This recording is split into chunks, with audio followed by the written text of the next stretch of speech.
Welcome to NTD Newsroom. I'm Don Ma. President Trump is set to attend the World Economic Forum at Davos this week with the largest U.S. delegation ever. The issues the president is expected to address. The federal government is investigating after anti-ICE protesters disrupt worship at a church in Minnesota. Plus, the mayor of Minneapolis responds to reports President Trump is mobilizing the military to aid in immigration enforcement. The Trump administration is investigating race-based housing programs in Minneapolis. It comes amid the onset of several other investigations into alleged fraud in taxpayer-funded programs. Treasury Secretary Scott Bessent calls Greenland essential to U.S. security as President Trump threatens new tariffs and European leaders push back. Parts of Florida see snow for the second year in a row. An Arctic blast is hitting much of the country, sending temperatures plummeting this week.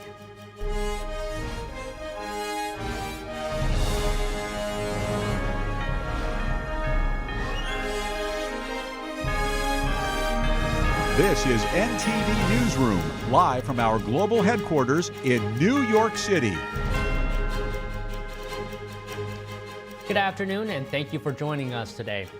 Business and political elites are heading to the World Economic Forum's annual meeting in Davos, Switzerland this week. President Trump is also set to appear there.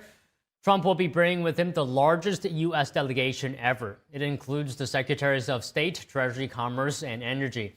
And topping the agenda is finding a solution to the conflicts in Gaza and Ukraine. President Trump will also have discussions with European leaders. There will also be 400 other political leaders.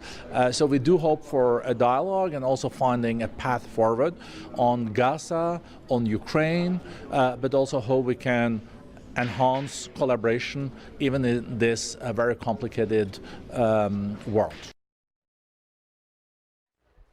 Other topics of discussion include the possibility of China invading Taiwan and tensions in the Middle East as the protests in Iran continue.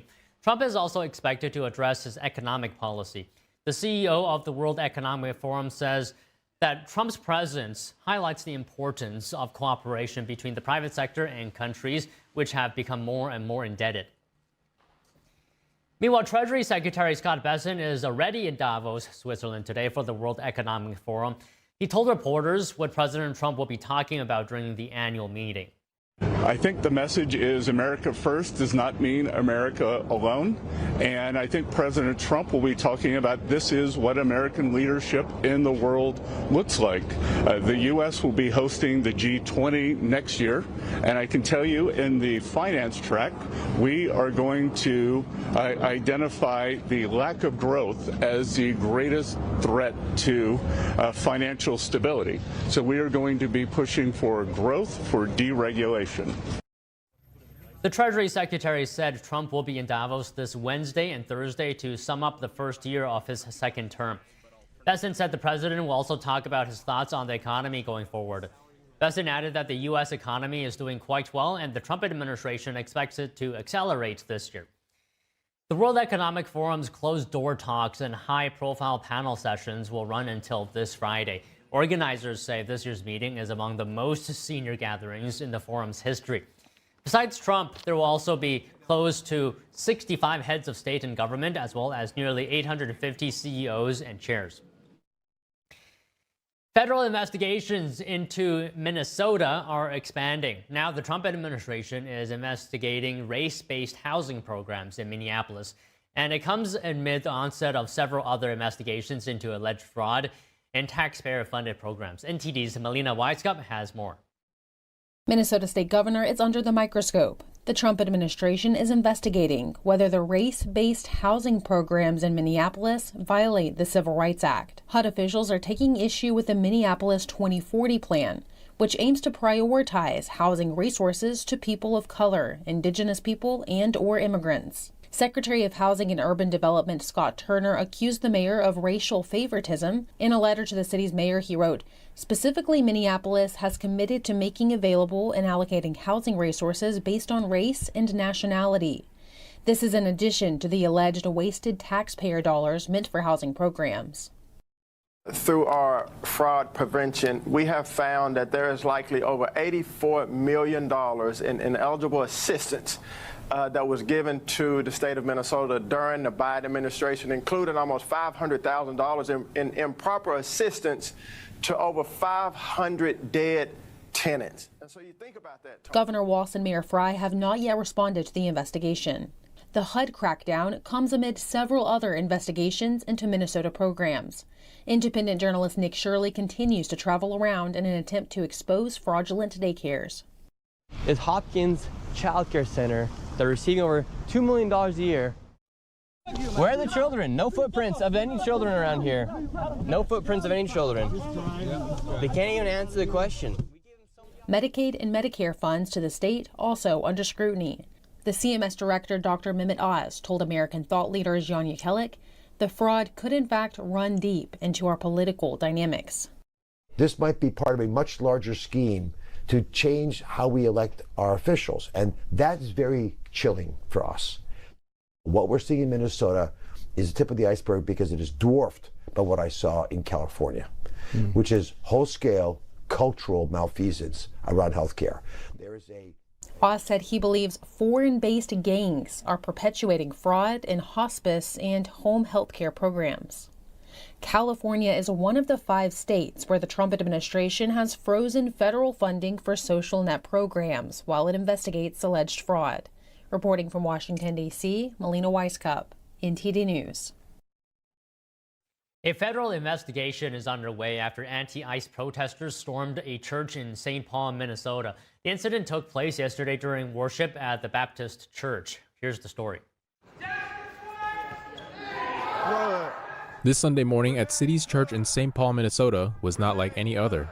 During worship, a group of protesters stormed the Baptist Church chanting "Justice for Renee Good" in reference to the woman fatally shot by an ICE agent in Minneapolis after she drove her car into him. In a video circulating online, the protesters said they targeted the church because of allegations one of its pastors was connected to ICE. The pastor in question is David Easterwood, which is the same name listed as acting director of the ICE field office in St. Paul. NTD reached out to ICE to verify whether these are the same individual.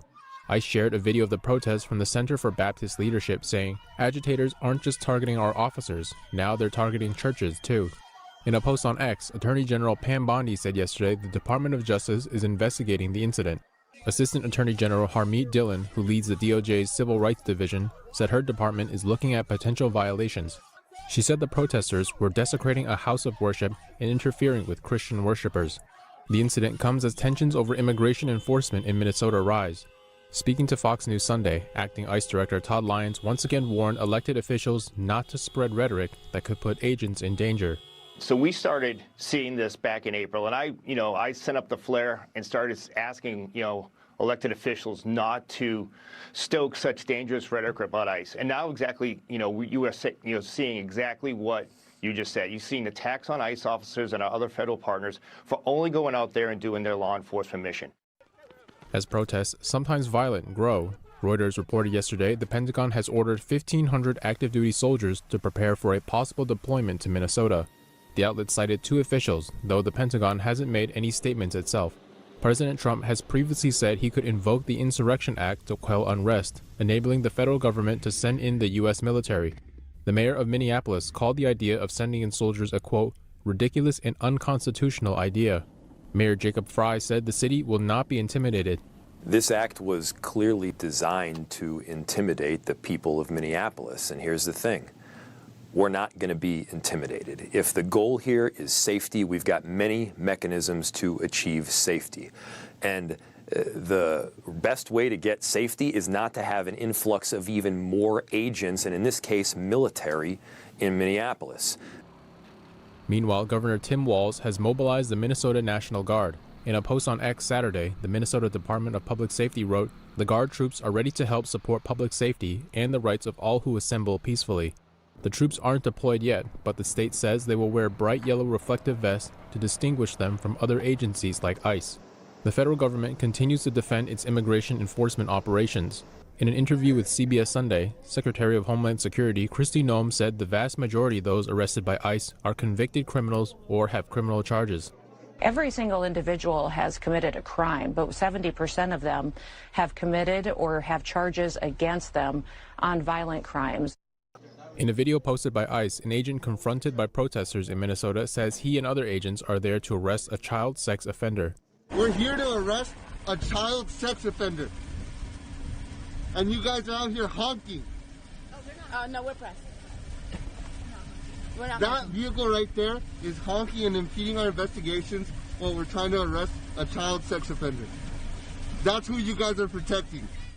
Noem said the Trump administration is committed to arresting and deporting the worst of the worst from America's communities. In a post on X, Immigration and Customs Enforcement wrote, "We won't be deterred. ICE isn't going anywhere." Joining us to discuss is Jonathan Houlihan, President and General Counsel of Remnant Law. So, Jonathan, good afternoon. The church's pastor said protesters refused to leave when asked. Was it within the demonstrators' free speech rights to protest inside the church and interrupt Sunday service? Absolutely not. This is far outside First Amendment protected speech. This shocks the conscience, frankly. I mean, they're trespassers. They go in, they intentionally use force to force themselves through the church. They intimidate the pastor. This is not protected speech under any form or fashion. And I think the DOJ is well within its rights and should be investigating this. Not only those that went inside the church and intimidated the congregation and the pastor, but also the network. I mean, clearly this is a network, a conspiracy where these are organized.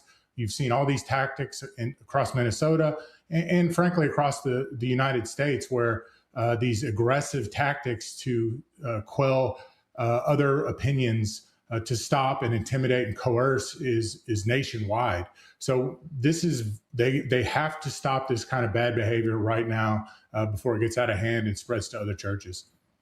Okay, Jonathan, can you explain for us clearly what does the Constitution exactly protect when it comes to demonstrating, and what does it not protect in this context where places of worship are involved?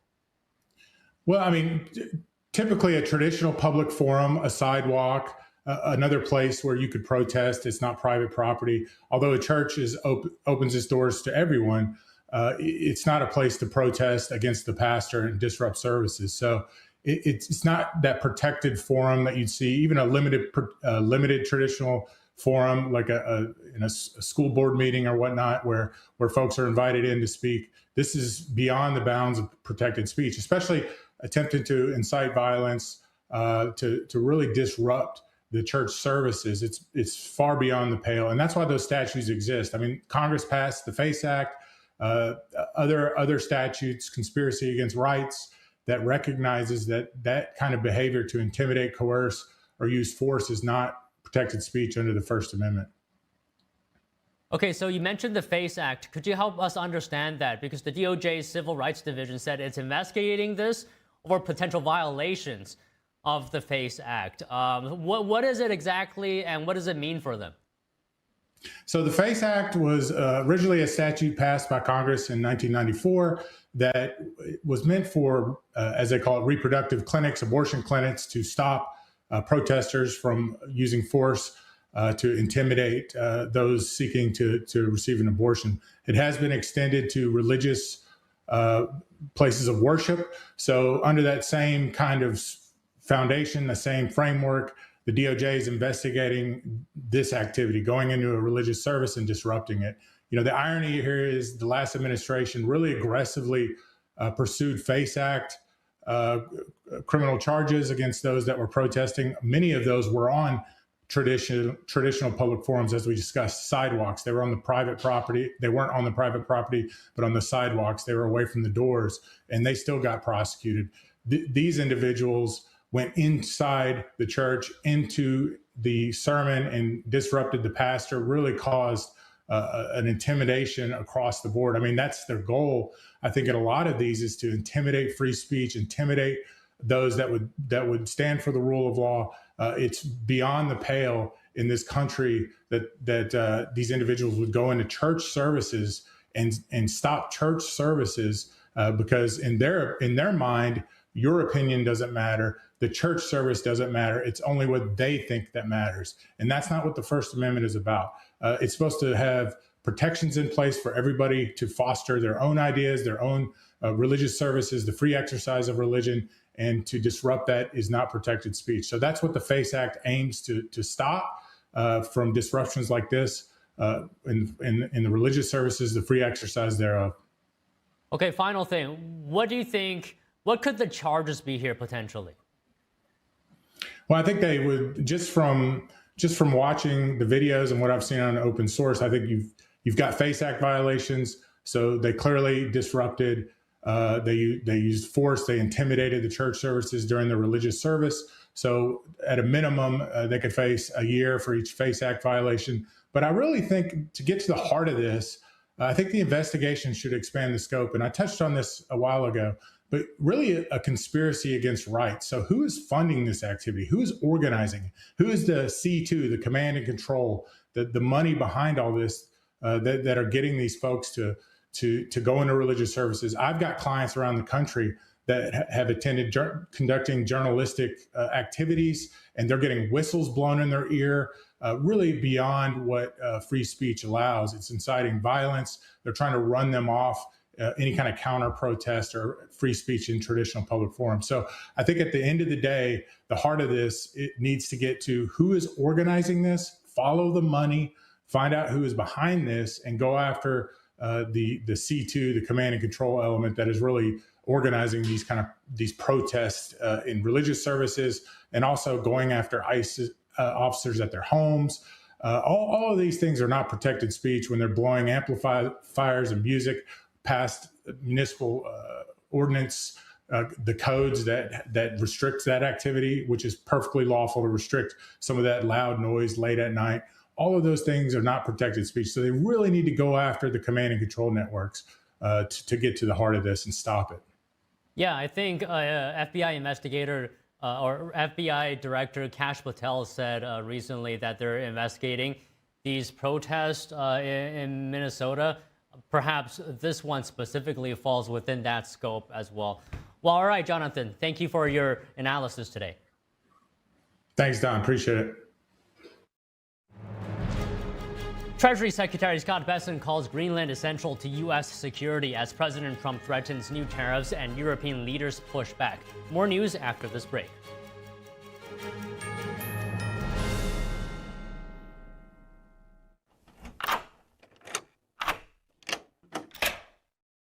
I'm Jonathan Lawson.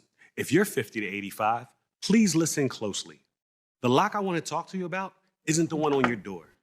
It's a rate lock for your life insurance that guarantees that once you're insured, your rate can never go up at any time for any reason.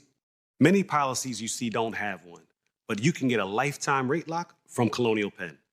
This plan was designed for people on a fixed income with coverage options that start at $9.95 a month. That's less than 35 cents a day. Your rate is locked in for life. Coverage can never be canceled, and your acceptance is guaranteed. You cannot be turned down because of your health. See for yourself. Call for an information kit and gift. Both are free with no obligation. Call 1-800-624-6556 for your free information and your free gift. That's 1-800-624-6556. 1-800-624-6556. Call now.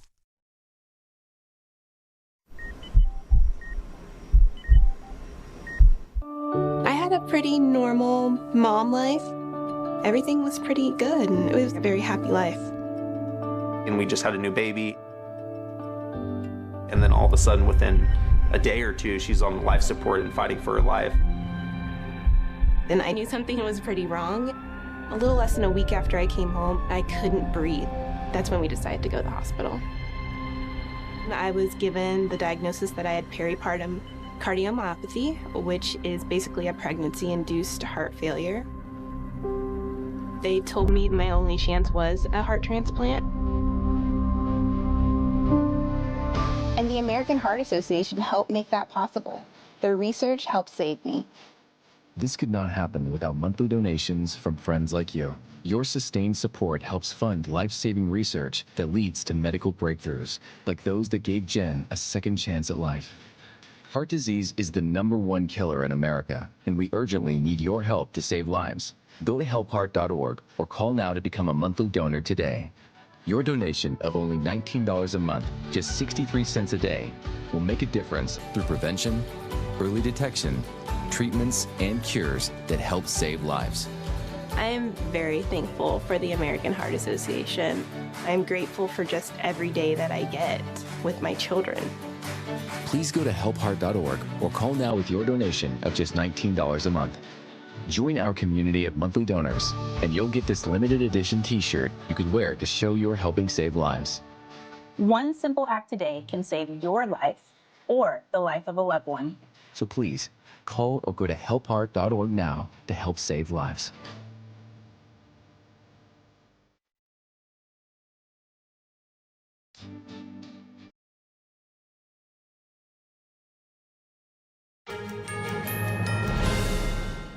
Greenland continues to be a global focal point this week. Secretary of Treasury Scott Bessent called the island essential to national security in an interview yesterday. NTD's Daniel Monahan reports on that and the responses from European leaders after President Trump threatened new tariffs. President Trump has continued to exert pressure on Europe in his quest to acquire Greenland. Treasury Secretary Scott Bessent discusses why that is crucial, speaking on NBC's Meet the Press. President Trump strongly believes that we cannot outsource our security because, Kristen, let me tell you what will happen, and it might not be next year, might not be in 5 years, but down the road, this fight for the Arctic is real. Bessent says if there were an attack on Greenland from Russia or from some other area, the U.S. would get dragged in. So better now, peace through strength, make it part of the United States, and there will not be a conflict because the United States right now, we are the hottest country in the world. We are the strongest country in the world. The Europeans project weakness. The U.S. projects strength. President Trump wrote on Truth Social that NATO has been telling Denmark for 20 years to get the Russian threat away from Greenland. The president says world peace is at stake, arguing that China and Russia want Greenland and there's nothing Denmark can do about it. The president also criticized Danish defenses in Greenland, saying they amounted to having 2 dog sleds, with one being added recently. President Trump said on Saturday that he's planning to add a 10% tariff onto Denmark, Norway, Sweden, France, Germany, the UK, the Netherlands, and Finland, starting on February 1st. The levy would increase to 25% on June 1st, unless a deal is reached for the complete and total purchase of Greenland. European Union leaders held an emergency meeting yesterday over the tariff threat. EU Council President Antonio Costa said EU leaders have expressed readiness to defend themselves against any form of coercion. Costa is expected to convene a full summit of EU leaders later this week. Norway's foreign minister said they stand with the Kingdom of Denmark in defense of its sovereignty. But we're also ready to do more together with America and with all our allies in the Arctic. And that's exactly why we are stepping up our presence in Greenland, because if there are security concerns, we can meet them jointly. French President Emmanuel Macron called the tariffs unacceptable, saying no intimidation or threat will influence them. NATO Secretary General Mark Rutte said yesterday that he spoke with Trump regarding the security situation in Greenland and the Arctic, and that he looks forward to seeing him in Davos later this week. Meanwhile, the 8 European nations on Trump's tariff list have sent a small military presence to Greenland, intended to bolster Arctic security as a shared transatlantic interest, saying the deployment poses no threat to anyone. The White House said last week that the deployment of European troops in Greenland has not changed President Trump's mind on acquiring the island. Daniel Monahan, NTD News. Prime Minister Keir Starmer today of Britain said that Britain is not planning to consider retaliatory tariffs. Starmer says although he feels President Trump's threat of tariffs over Greenland is completely wrong, a trade war is in no one's interest. Firstly, I don't think it's right for us to choose between the US and Europe. And that's not a new position today, that's the position I've consistently held, as have previous governments, because we are allies with our European partners and allies with the US. And the strength in being able to keep both those alliances has served us well over the last 80 years. Starmer said Britain supports the fundamental right of Greenland and Denmark to decide the future of the Arctic island. Germany said today that there will be a strong response to additional U.S. tariffs adding that the European Union needed robust instruments to counter unfair trade practices. The country's foreign minister said Germany and France are in agreement. They will not allow themselves to be blackmailed. Sweden also responded. The country's finance minister said the EU should push back in response to Trump's tariff threat over Greenland. The minister said it was absurd that an American president would use tariffs as a threat in order to try to buy or take over Greenland. U.S. House Speaker Mike Johnson arrived in London today. He met with Britain's Speaker of the House of Commons, Lindsay Hoyle. Johnson is scheduled to address the British Parliament tomorrow as the U.S. marks its 250th anniversary of independence. It's an important time for all of us, and I want to encourage our friends in common situations as much as I can. And talk about the things we have in common, this common heritage, this great alliance that we have, this special friendship and special relationship. And you said, like, let's make it a very special relationship. I like that. That's a good theme. I'm going to pick up on that. So, it's an important time for all of us. The Iranian president said yesterday that any attack on the supreme leader would be equivalent to an all-out war against Iran. Iran also indicated it might go ahead with the execution of people detained. Here are the details. Iran's president warned on Sunday that any U.S. strike would trigger a harsh response from Tehran after an Iranian official in the region said at least 5,000 people, including about 500 security personnel, had been killed in nationwide protests. Sparked last month in Tehran's Grand Bazaar over economic grievances, the protests swiftly turned political and spread nationwide. The protests drew participants from across generations and income groups calling for the end of clerical rule. Protests dwindled last week following a violent crackdown. President Donald Trump has repeatedly threatened to intervene if protesters continued to be killed on the streets or were executed. Trump said in an interview with Politico on Saturday, quote, "It's time to look for new leadership in Iran." Iran indicated on Sunday it might go ahead with the execution of people detained during the unrest, and with its clerical rulers facing mounting international pressure over the bloodiest unrest since the 1979 Islamic Revolution, is seeking to deter Trump from stepping in. Iran's President Masoud Pezeshkian on X warned that Tehran's response, quote, "to any unjust aggression will be harsh and regrettable." He added that any attack on the country's supreme leader is, quote, "tantamount to an all-out war against the nation." The Iranian official told Reuters that the verified death toll was unlikely to increase sharply, adding that those taking to the streets had been supported and equipped by, quote, "Israel and armed groups abroad." The clerical establishment regularly blames unrest on foreign enemies. U.S.-based rights group HRANA said on Saturday the death toll had surpassed 3,300, with nearly 4,400 cases under review. The group said that more than 24,000 arrests had been confirmed. More on the protests in Iran. Reporters say hackers disrupted Iranian state TV to air footage of the exiled Crown Prince, Reza Pahlavi. The people of Iran are being slaughtered in the streets and in their homes. The disruption targeted multiple channels of the Islamic Republic of Iran Broadcasting, which is a monopoly on Iranian TV. Hackers were able to air 2 clips of Pahlavi Sunday night. In these speeches, the exiled Iranian Crown Prince called on the Iranian military to lay down arms and stand with the people. Iranian state TV acknowledged that its signal was disrupted momentarily, and Pahlavi's office also confirmed the disruption, though further details were not provided. In recent video messages, Pahlavi also called on the international community to join the Iranian people in their fight for freedom. He added that he would return to Iran. The hacking came amid reports that the death toll of the recent Iranian protests has risen to nearly 4,000. World leaders head to Davos, Switzerland for high-stakes talks as AI investment fuels optimism, but geopolitical tensions darken the mood. More news after this break.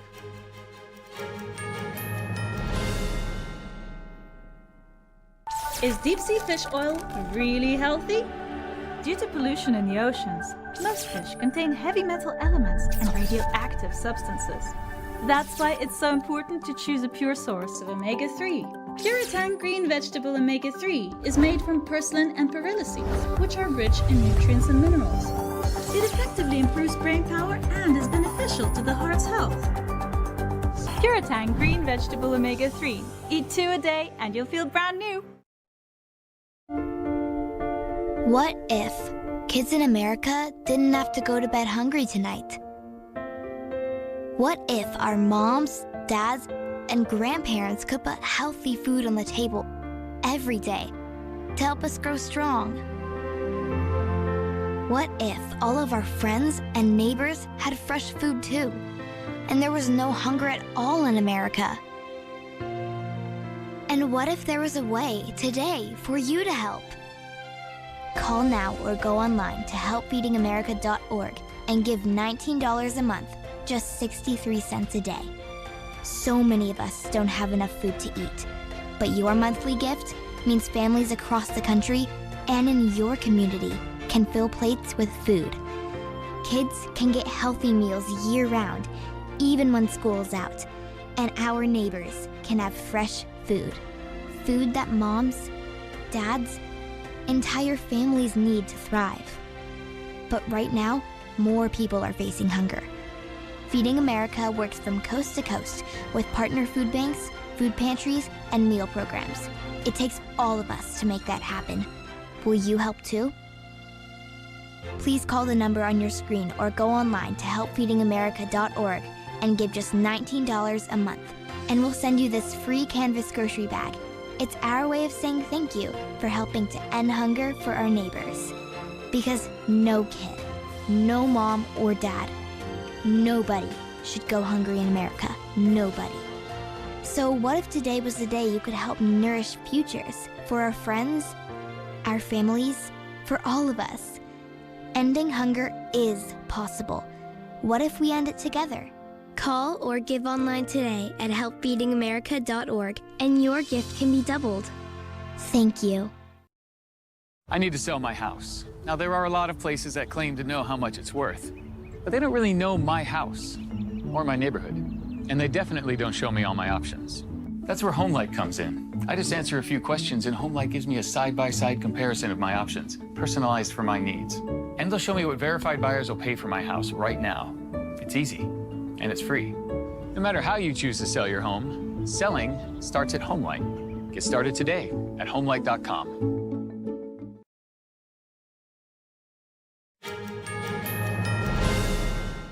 The annual World Economic Forum meeting opened in Davos with around 3,000 attending. Joining us to discuss is Daniel Lacaille, Chief Economist at Tressis Hedge Fund, international financial analyst, and author of the book Freedom or Equality. Daniel, good afternoon. Always good to see you. So give us your overthoughts here.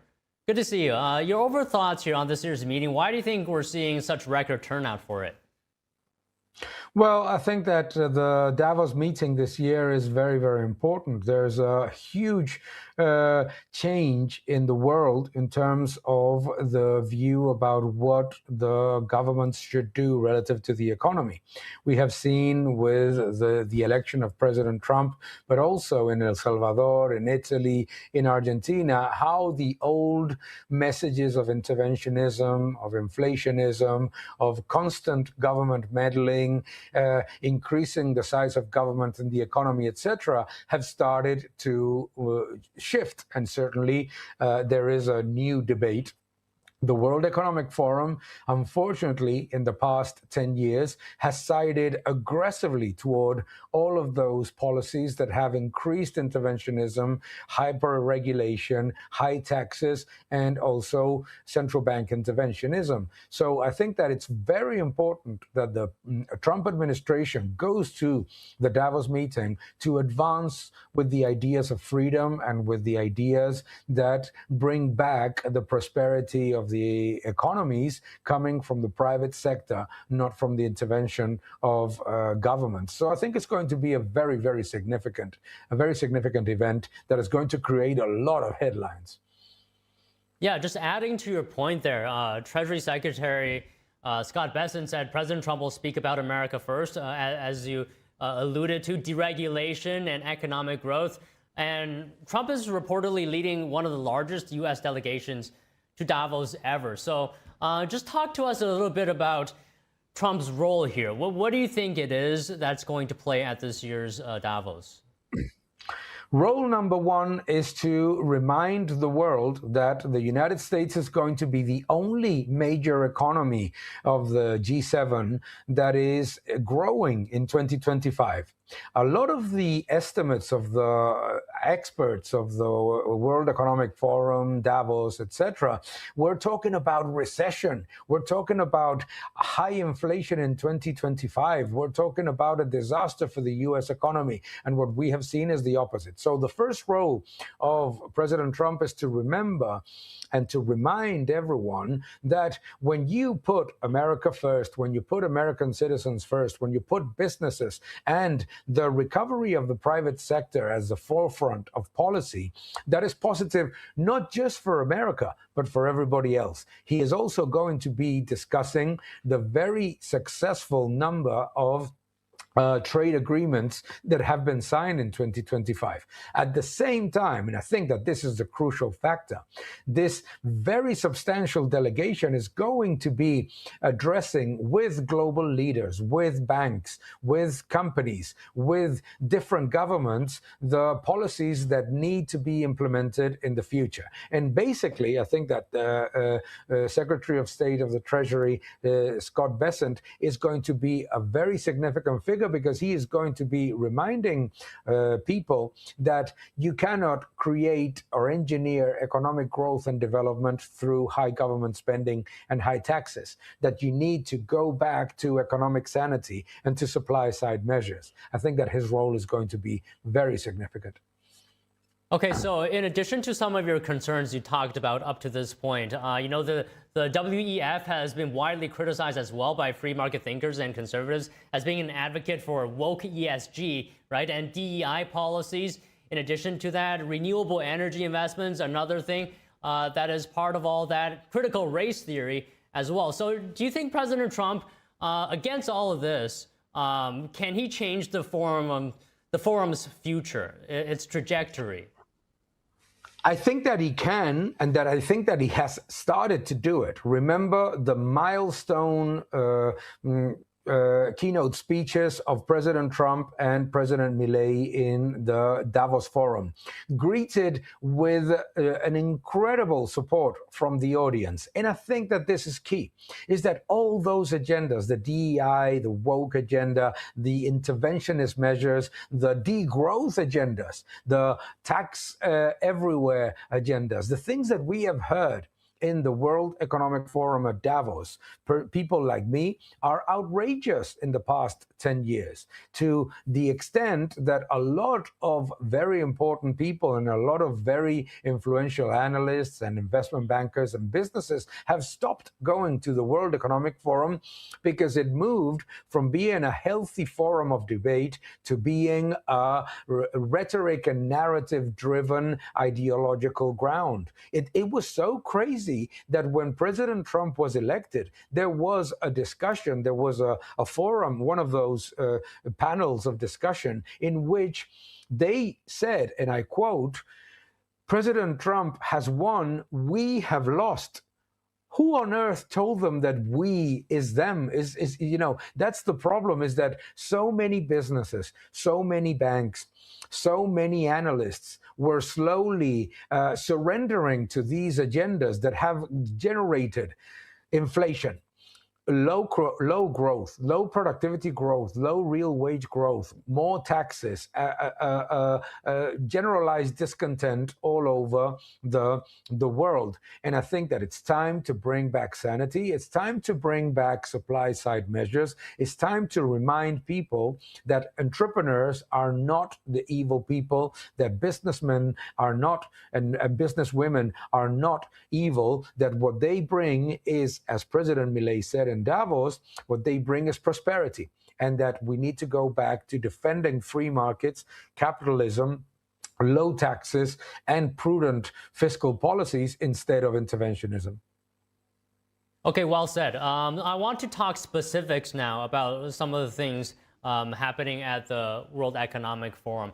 So this year will be the debut of NVIDIA CEO Jensen Huang. The future of AI will be a major point of conversation at the forum, because it affects businesses, it affects work. Some concerned about it displacing jobs. What do you see the economic impacts of AI? Well, I think that the fear-mongering narrative of AI is going to destroy jobs is a very easy tool of intervention, is to try to present politicians as the solutions to the challenges of productivity and job creation.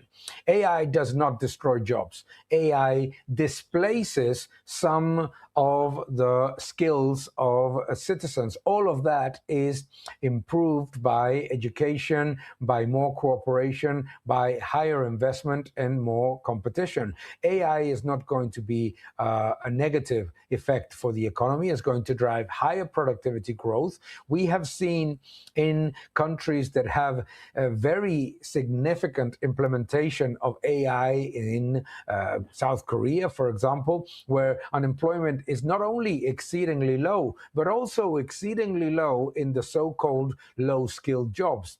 So we should not fear artificial intelligence. As I always say, what we should fear is human stupidity. Okay. Well, I just don't want, Skynet to become a real thing. That's a reference to a sci-fi movie. I think that that is a great comment, because I think that Terminator, great movie, has, and like so many of James Cameron movies, they're incredibly good movies and entertaining, but they're certainly dreadful in terms of economics. If there was a scarce mineral below a tree where a lot of blue people lived, I guarantee you that that mineral would not be used in the industry at all. And the same thing with Skynet. There is no way in which artificial intelligence is going to end with humanity. It's the opposite. It needs us, and it cooperates with us. And all of us that, like you and I, that use artificial intelligence on a day-to-day basis know that it's not a substitute for human action. Well, all right, Daniel, good to talk to you. As always, of course, thank you so much today. Thank you very much. Always a pleasure.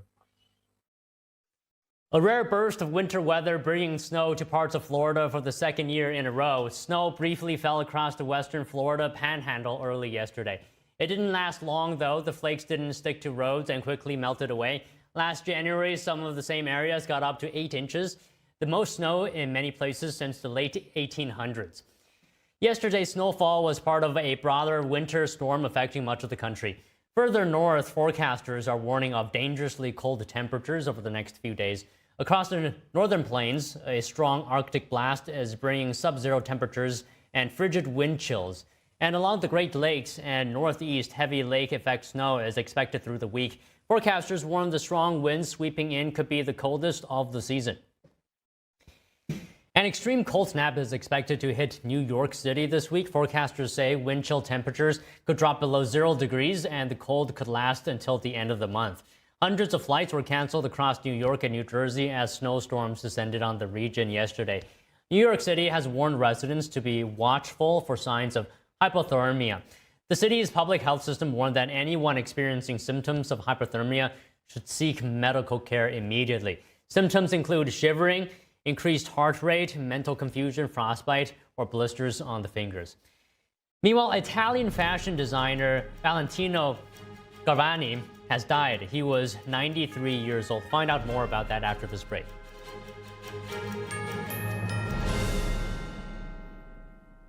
A performance that truly matters for each and every one of us. This is what you've been waiting for. See it at least once in your lifetime. Shen Yun. Get tickets now at shenyun.com. You are not hidden. There's never been a moment you were forgotten. You are not hopeless. Though you have been broken, your innocence stolen. I hear your SOS, your SOS.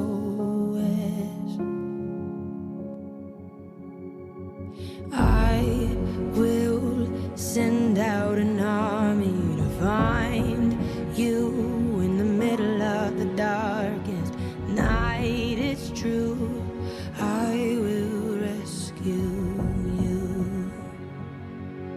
On streets across America, young people are homeless, abused, in danger.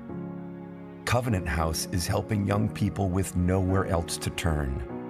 But the need is overwhelming. Please call or go online now with your gift of $19 a month.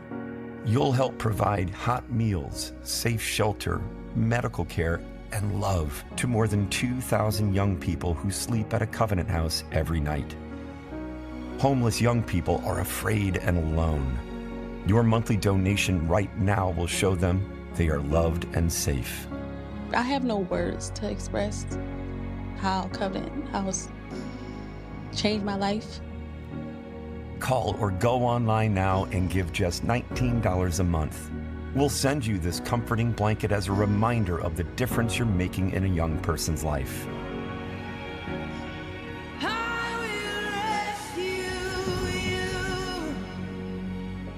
Call or go online now to safeplacetosleep.org. Kids love it. Parents trust it. Obviously. Explore GJW Plus Kids Series and Ganjiong Campus courses led by expert educators. This is spectacular. Children will learn values like respect, responsibility, and knowledge in language, science, and more. Wow. All while having fun. Perfect. Subscribe today at GJW Plus Kids, where learning meets fun.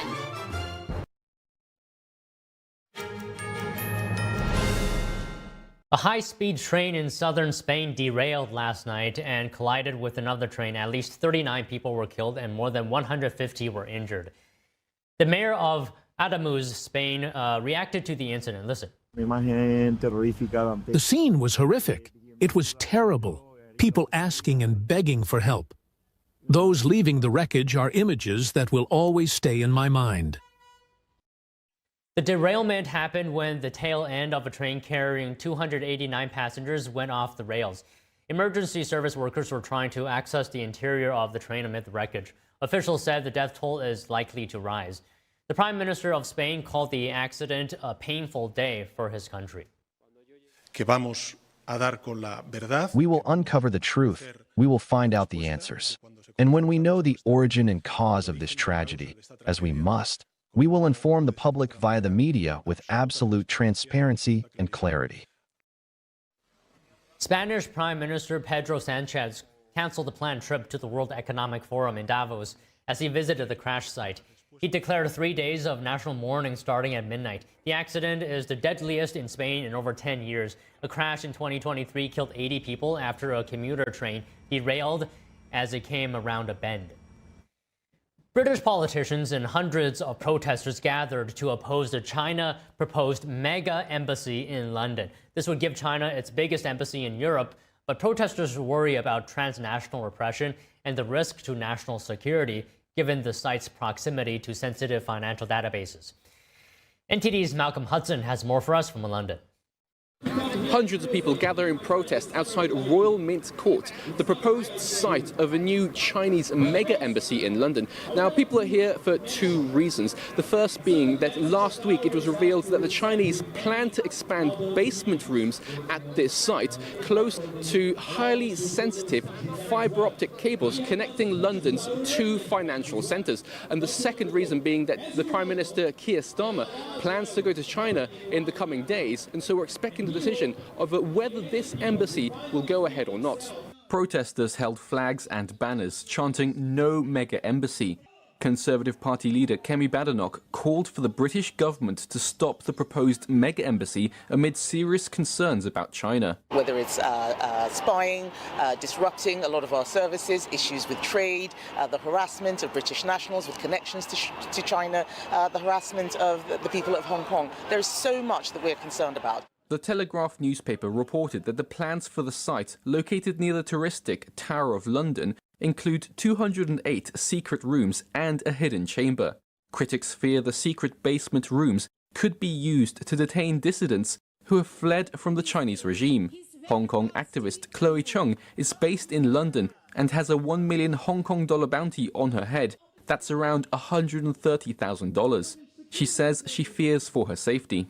Giving China the biggest embassy in Europe is kind of saying that, okay, you can do whatever you want in this country, you can harass people here, you can sanction our MP, we don't care and we're going to give you this embassy. That is the wrong signal to send to the Chinese Communist Party. Royal Mint Court is also between the financial hubs, the City of London and Canary Wharf. The proposed hidden chamber would be located in close proximity to data cables said to be crucial for financial sector communications. Human rights activist Benedict Rogers said this is deeply concerning. You can't imagine it's a coincidence that the Chinese apparently are building these rooms right above these cables. It's been reported that they're going to tear down a wall that separates the rooms from the cables, presumably so that they can hack into them. And that seems to me an extremely dangerous situation.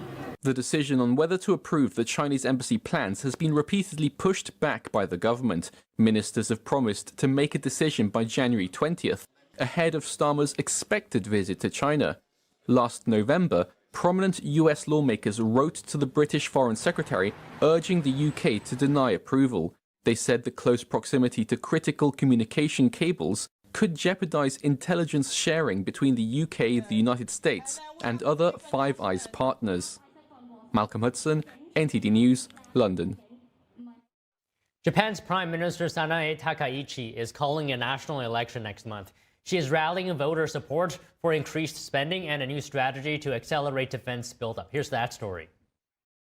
Japan's Prime Minister Sanae Takaichi said she will call a national election on February the 8th. She wants voter support for higher spending, tax cuts and a new security strategy expected to accelerate Japan's defense build-up. I stake my position as Prime Minister on this decision. I ask the people of Japan to directly judge whether they can entrust the governance of the nation to Sanae Takaichi. Takaichi promised a 2-year halt to an 8% consumption tax on food and said her spending plans would create jobs, as well as boost household spending and increase other tax revenues. Government figures show a possible consumption tax would reduce government revenue by an estimated $32 billion a year. That sent the yield on Japan's 10-year government bonds to a 27-year high earlier on Monday. The snap vote will mark Takaichi's first electoral test since becoming Japan's first female premier in October.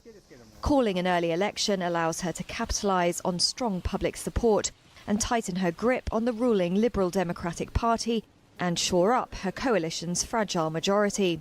The election will test voter appetite for higher spending at a time when the rising cost of living is the public's top concern. Italian fashion designer Valentino Garavani has died. Known by his first name, royals and celebrities often turn to Valentino's designs for galas, film festivals, and other large events.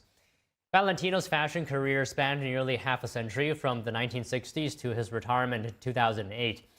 In 2001, Julia Roberts wore one of his gowns to the Academy Awards, where she won Best Actress for her role in Erin Brockovich. Valentino was also behind the dress Jacqueline Kennedy wore for her second wedding, 5 years after her first husband and President John F. Kennedy was assassinated. The designer was close to Princess Diana as well, who often wore his gowns. Valentino's foundation said his body will lie in repose at the foundation's headquarters in Rome on Wednesday and Thursday. His funeral will be held Friday. He was 93 years old. A hat maker in southern Spain is setting his creations ablaze. He's become an online sensation, turning his accessories into fire shows. NTD's Andrew Thomas has more on the flare. Alejandro Mateo is working on a new hat, but he has an unusual process. He lights his creations on fire. Initially, this was never meant to be a business or a way of life. It just happened by accident. The 42-year-old from Andalusia never intended for this to be his full-time job, but videos he posted brought in a ton of business. There was a couple of videos that they got very viral in social media. That was the moment that, celebrities start contacting me and, getting many orders. Mateo says he sells 20 to 25 hats in a good month, mostly to the United States. Each is handmade using steam, a brim cutter, and fire. He was never an apprentice, teaching himself from the beginning. It's funny because back in the days when I started, it was very difficult to get the information, even to get the tools. It was like mission impossible. Mateo describes how he got his start, even making some of his own tools. You will have to go to like these shops that they sell like antique stuff, because you couldn't find the hat blocks or the brim cutter, like all the elements. Mateo says he's sometimes approached by people interested in learning his craft. He's happy to help, though says the process is more of an art than a science. It's funny because I teach my method, the method that I learned by myself, which I don't know if it's like the right way, but it works for me. That's it. It's Alejandro Mateo's method of working. Mateo says each hat has a name and a unique story underneath the brim, and fire gives his works a little flair. Andrew Thomas, NTD News. A precious stone said to be the largest of its kind was unveiled over the weekend, and now the owners are ready to sell. It's a purple star sapphire weighing over 3,500 carats. The gem has been dubbed the Star of Pure Land, and one gemologist says it's the largest of its kind. Specialty about this gemstone is its purple color, and it's to date the recorded largest purple star sapphire. We can guarantee it's the largest purple star sapphire to date. The gem is owned by a group called the Star of Pure Land Team, who want to remain anonymous for security reasons. The owners say the stone was found in a gem pit near a remote town in Sri Lanka known as the City of Gems. It was purchased together with other gems in 2023, and about 2 years later, the owners found that it was a very special stone. They then got it certified by 2 laboratories. The stone's value has been estimated at $300 to $400 million by international values. Sri Lankan sapphires are renowned for their unique color, clarity, and shimmer. And after the break, we speak to the publisher of the Persian edition of our sister media, the Epoch Times, on how the Chinese regime is supporting the Islamic Republic's crackdown on the Iranian people. Don't go away.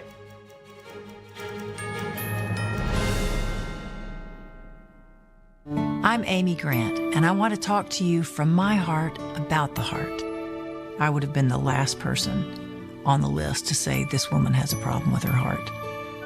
So no, there was nothing about my life that said, you have a ticking time bomb in your chest. But I did. I wound up in the office of a cardiologist because I was there with my husband. And at the tail end of that, the cardiologist looked at me and said, I want to see you. No one was more surprised than I was to learn I was living with a rare heart condition. He said, Amy, this condition, you'll be fine, and then catastrophic. A few months later, I had open heart surgery that saved my life. And I owe it to the research and life-saving medical breakthroughs developed by the American Heart Association. That's why I'm asking you to join me and become a monthly donor to the American Heart Association. Please call now or go to helpheart.org. For only $19 a month, just 63 cents a day, you can help fund the next medical breakthrough, get the next person trained in CPR, and get the next hospital certified in high-quality cardiovascular care. If this could happen to me, it could happen to anybody. Heart disease is America's #1 killer, but your support can save your life or the life of someone you love. Give $19 a month with your credit card, and we'll send you this special t-shirt you can wear to show you're part of a community of monthly donors working to help save more lives like mine. I'm grateful for the American Heart Association. Their research gave me more time to do the things I love with the people I love. So listen to your heart. I'm here today because I did. Call the number on your screen or go to helpheart.org now to become a monthly donor. Give this holiday season and your first month's gift will be matched. Thank you. My mom and dad were traditional Asian parents. Now my father would go to work before I woke up in the morning, and then he would come home too tired to play with me. I tell my son, I love you every single day. Now, my dad has never said that to me. Not because he doesn't love me, but because culturally it wasn't comfortable for him. So I teased him the other day and I said, "How come you never say that to me?"